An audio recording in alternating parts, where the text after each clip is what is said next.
numa geração de coisa instantânea, né? Mas não era assim. Eu me lembro que antigamente, eu acho que os mais antigos se lembram também, que a máquina, nós tínhamos a máquina fotográfica, não era o celular, era uma máquina, e a gente comprava um tubinho, que vinha, esse tubo vinha ou 12 pose, ou 24, ou 36 poses para tirar foto. E você tirava as fotos, tudinho, mas você não via nada.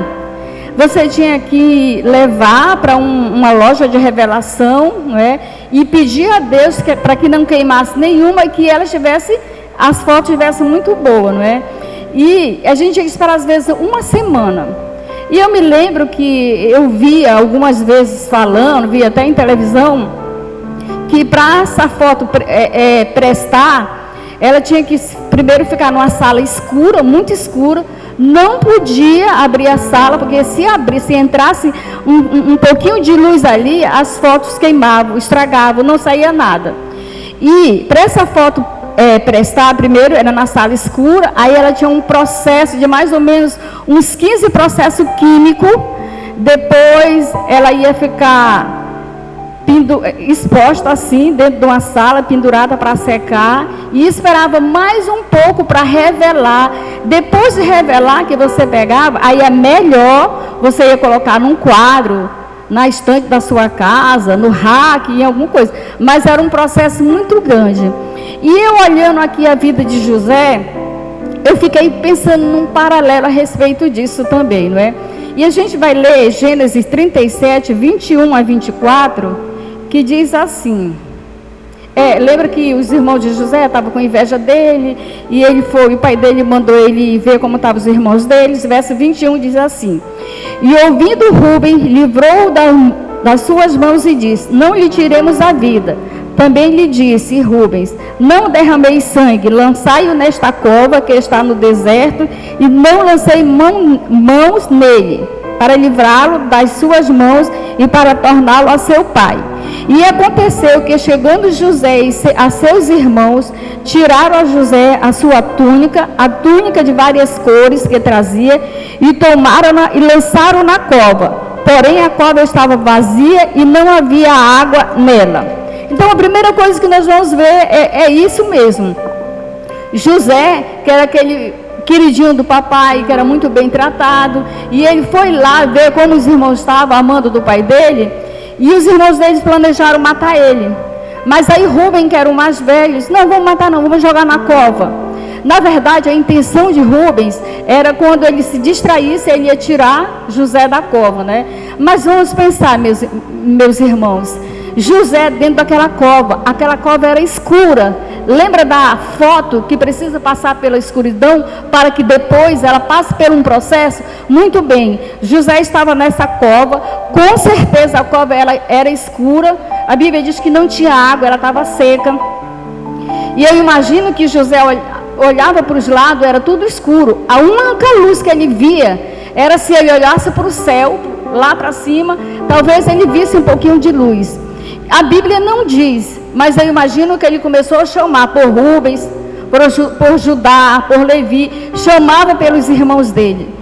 Mas a solução não estava, o problema estava, era nos irmãos dele, exatamente. Mas lá no Salmo 121 diz assim: eleva os meus olhos para o monte, de onde me virá o socorro? O meu socorro vem do Senhor que fez os céus e a terra. Então pode ser que alguns de nós que estamos aqui para fazer os passos de fé, para vir pedir socorro ao Senhor, esteja numa cova escura, e você não está vendo saída nenhuma, você não está vendo solução. Então você tem que saber que você só pode clamar por uma pessoa, que é o Deus Todo-Poderoso. É em nome de Jesus que você tem que clamar, dentro da cova, que você se encontra, que você não vê saída, que não vê solução, não vê uma luz no final do túnel. O Senhor vai estar com você. Mas não vá pedir ajuda de pessoas erradas. Às vezes a gente vai estar com um problema sério, aí vai pedir ajuda de um político, de uma pessoa que às vezes nem é crente, que não tem a sabedoria dos altos céus, né? Então não peça socorro da pessoa errada, peça socorro do alto. Então José está lá no poço, aí lá no verso 39, 2, José é vendido, né? Vem passando uma caravana dos ismaelitas, e eles tiram José lá de dentro e vendem José. Gênesis 39 diz assim, 39, a gente vai ler, a partir de 1. E José foi levado ao Egito, a Potifar, eunuco de Faraó, capitão da guarda. Varão egípcio comprou da mão dos ismaelitas que o tinha levado lá. E o Senhor estava com José, e foi varão próspero, e estava na casa do seu senhor egípcio. Vendo, pois, seu senhor, que o Senhor estava com ele, e que tudo que ele fazia, o Senhor prosperava em suas mãos, José achou graça aos seus olhos, e servia a ele, e pôs sobre a sua casa. Então a gente viu assim, quando eu começava a ler isso aqui, eu ficava tentando entender, como assim?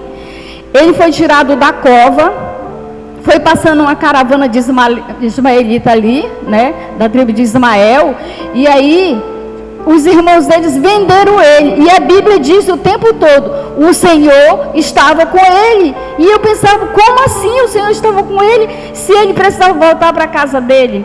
Então, meus irmãos, a lição que nós podemos tirar é que por mais que a gente esteja passando por qualquer dificuldade, por qualquer luta, você não está sozinho, o Senhor está com você. A Bíblia diz que o Senhor estava com ele, o Senhor prosperava ele. É porque às vezes, na nossa mente, nós temos uma maneira que Deus deve agir diante dos nossos problemas, mas Deus tem a maneira dele. Nós estamos passando por um processo, assim como para revelar aquelas fotografias, era passado um processo bem longo. Todos nós aqui, diante das lutas que nós estamos enfrentando, nós estamos passando por um processo químico, e é a química de Deus, e a química de Deus é diferente da nossa química, mas sempre a química de Deus vai dar certo, é melhor que a nossa, é mais sábia que a nossa, né? E aí a gente vê que José, depois que está tudo dando certo, ele vai lá morar na casa de Potifar, e Deus prospera ele, todo mundo percebe que o Senhor está com ele, e as coisas vão dando certo. Eu não sei se você já passou por essa situação, as coisas estão tudo dando certo na sua vida, está a maior paz, de repente estoura uma bomba no meio da casa, no meio da família. Bomba que eu estou me referindo é problema, é no seu trabalho, é na sua situação financeira, é na sua saúde, de repente cai sobre você um problema seríssimo, que você de novo pensa assim, como assim o Senhor estava comigo? Eu estava fazendo tudo direitinho. E é muito interessante porque José, ele foi fiel na adversidade e na prosperidade. Sempre é muito bom ver isso, que José, diante de todas as circunstâncias, sempre ele estava sendo fiel ao Senhor. Se estava tempo bom, ele estava fiel. Se estava tempo ruim, ele estava fiel. E é mais uma lição que nós podemos tirar para a nossa vida.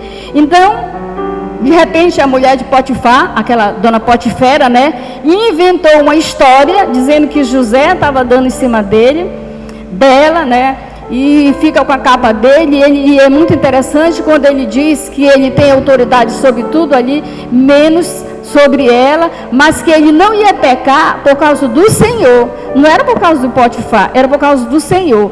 E aí, diante dessas circunstâncias, José, que estava tudo bem, de repente é lançado na prisão. Mais um problema surge na vida de José, né? E a gente vai ver Gênesis 39, 20 e 21. Vamos ver lá o que diz? Gênesis 39, 20 e 21 diz assim: E o Senhor de José o tomou e o entregou na casa de Cáceres, no lugar onde os presos do rei estavam presos. Assim esteve ali na casa do Cáceres. O Senhor, porém, estava com José, e estendeu sobre ele a sua benignidade, e deu-lhe graça aos olhos dos carcereiros bons, e o carcereiro bom entregou na mão de José todos os presos que estavam na casa do Cáceres, e ele fazia tudo que se devia fazer ali. E o carcereiro não teve cuidado de nenhuma coisa que estava na mão dele, porquanto o Senhor estava com ele, e tudo que ele fazia, o Senhor prosperava. Mais uma vez nós vimos aí, meus irmãos, José, ele está como preso, mas a gente vê a fidelidade dele, o comportamento, a atitude dele. É muito importante o nosso comportamento, a nossa atitude, diante da adversidade, diante do problema, como é que nós vamos reagir? José tinha tudo para ser um homem amargurado. Ele vivia bem lá no acampamento do pai dele, ele era amado por todo mundo lá, menos por seus irmãos que eram invejosos, né, tinham inveja dele.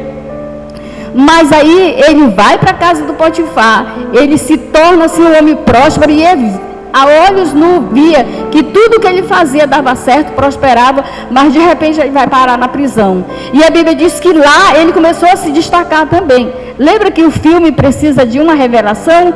De repente José chega lá na prisão e ele começa a tratar todo mundo bem, fazer as coisas tudo como deve ser feito. E aí começa a se revelar dentro dele um comportamento nobre, uma atitude que vai começar a se destacar. E é muito interessante porque quando dois presos que estão lá, um era o copeiro do rei, que servia antes do rei beber qualquer coisa, o copeiro devia beber para mostrar que não estava envenenado, para o rei não morrer envenenado.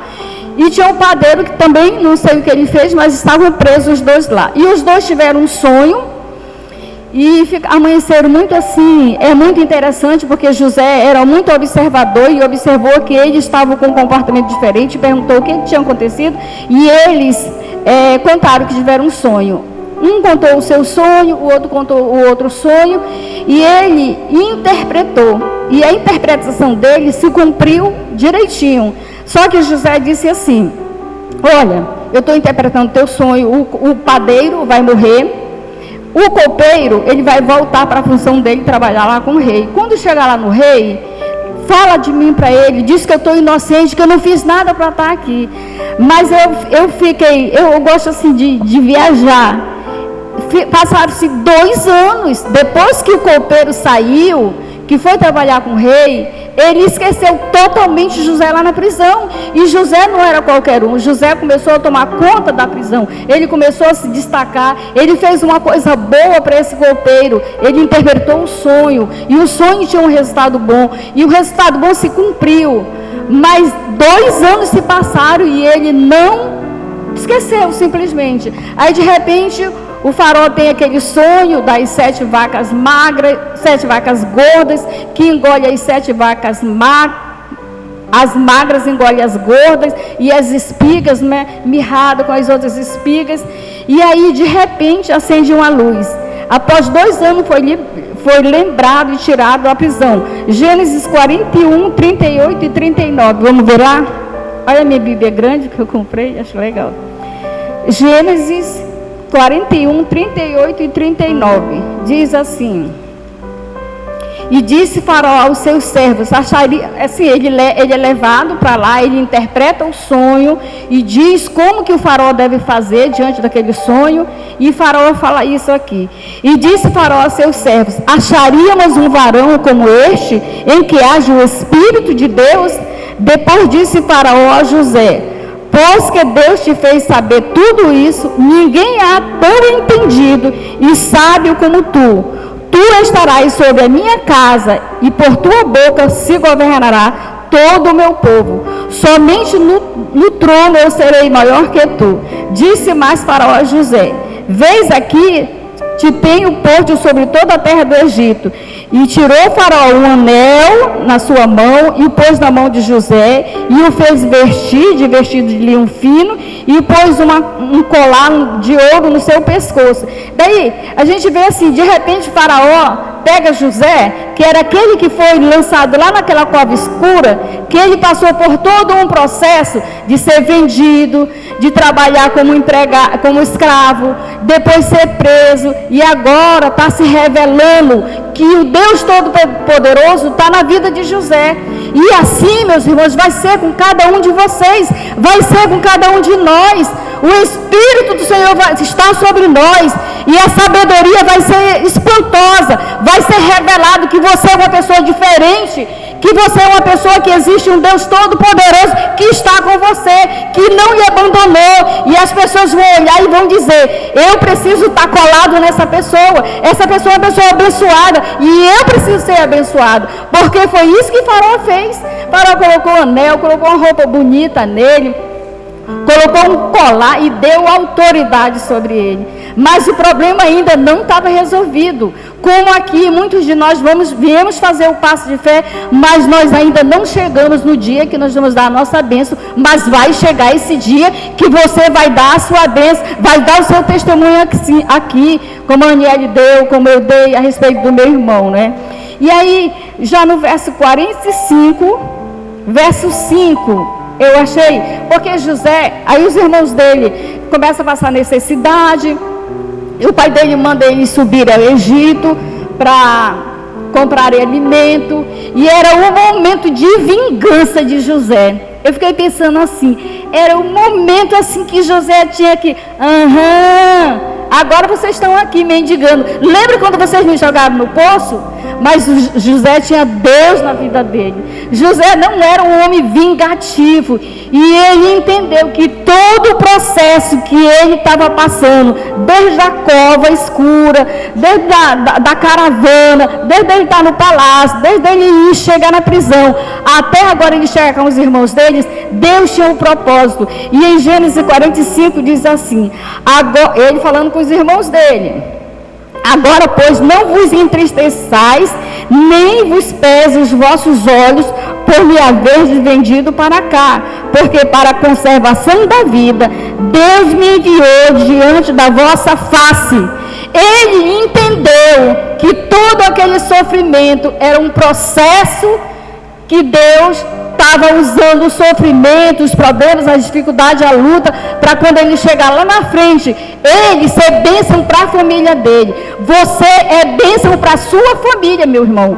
Assim como José foi bênção para salvar o seu pai e seus irmãos, você é bênção para a sua família. Entenda isso. Se você está aqui, é porque você é canal de bênção. O Senhor está mandando você adiante para preparar o caminho para salvar a sua família.